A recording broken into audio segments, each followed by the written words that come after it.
आज आप सुनेंगे पूर्ण फल देने वाले रविवार व्रत कथा।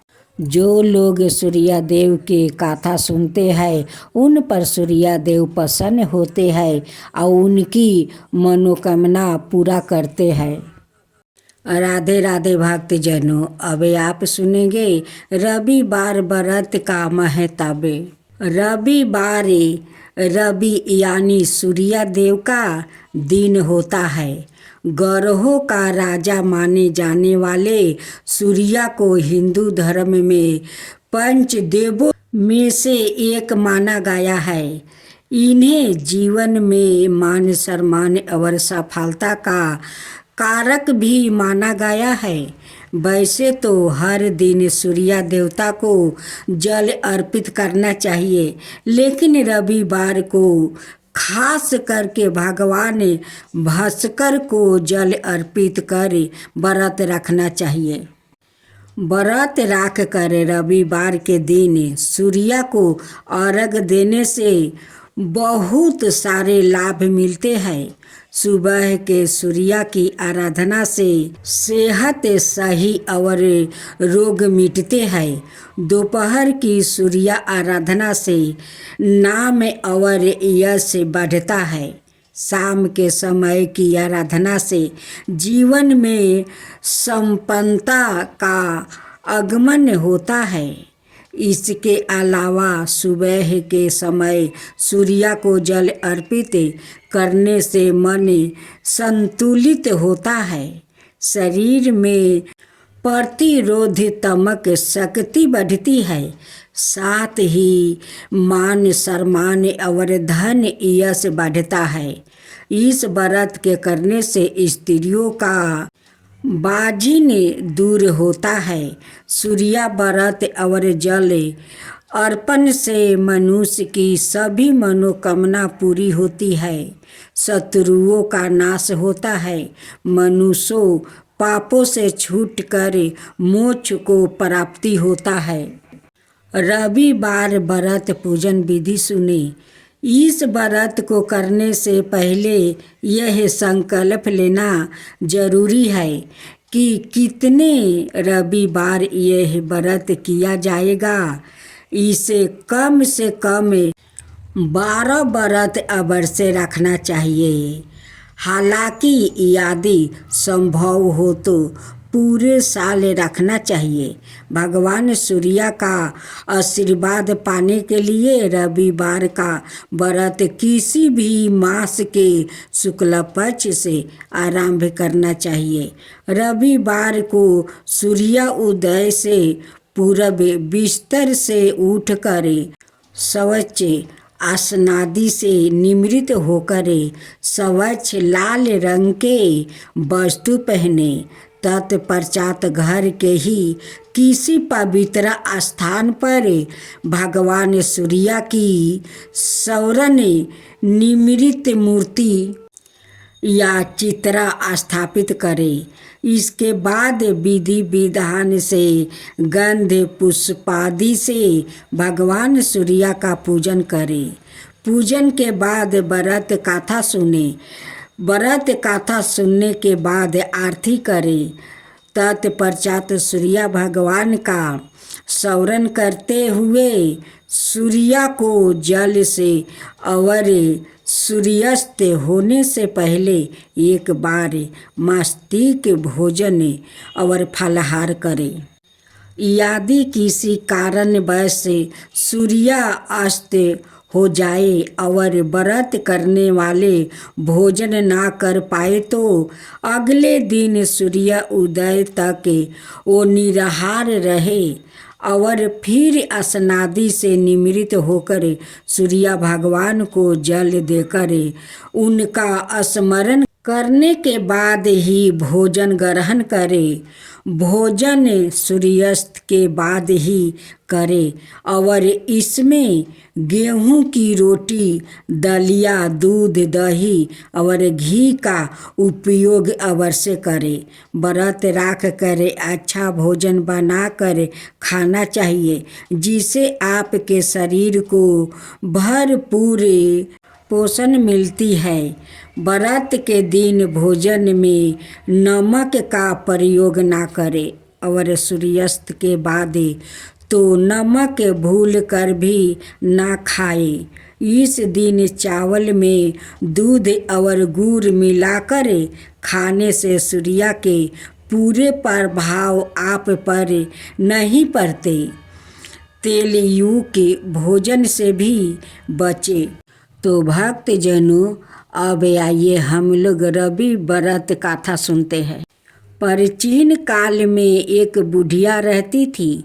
वो नियमित रूप से रविवार का व्रत करती थी।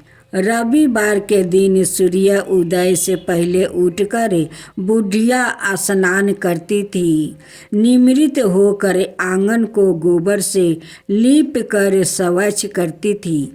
उसके बाद सूर्य भगवान की पूजा करते हुए रविवार व्रत कथा सुनकर सूर्य भगवान का भोग लगाकर दिन में एक बार भोजन करती थी।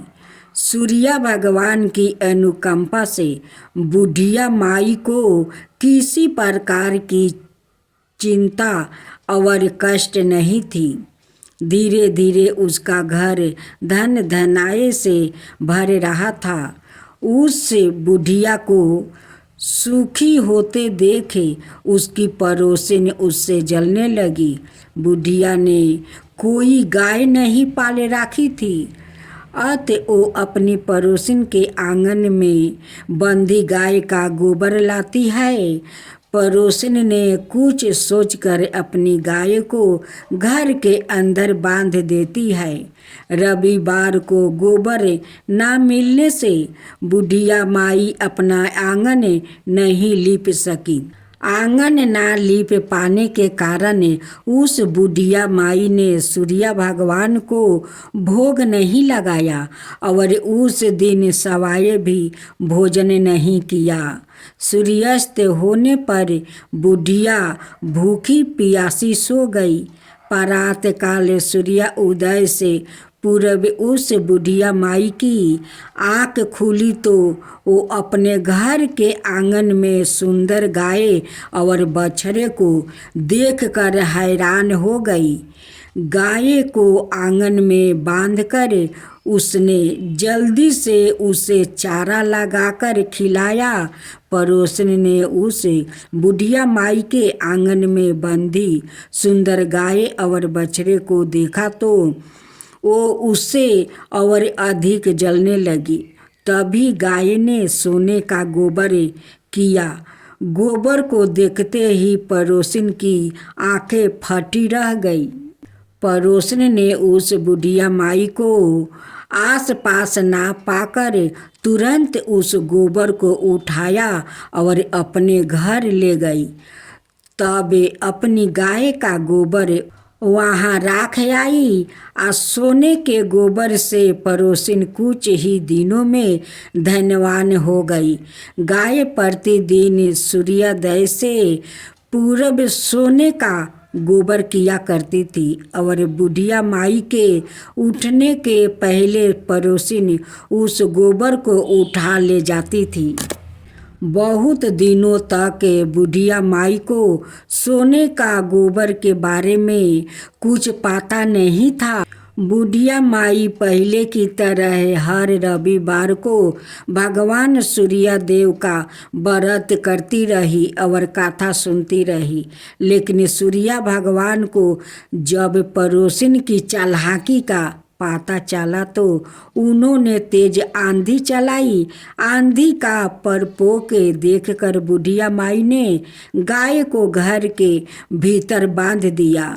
सुबह उठकर बुढ़िया माई ने सोने का गोबर देखा तो उसे बहुत आश्चर्य हुआ।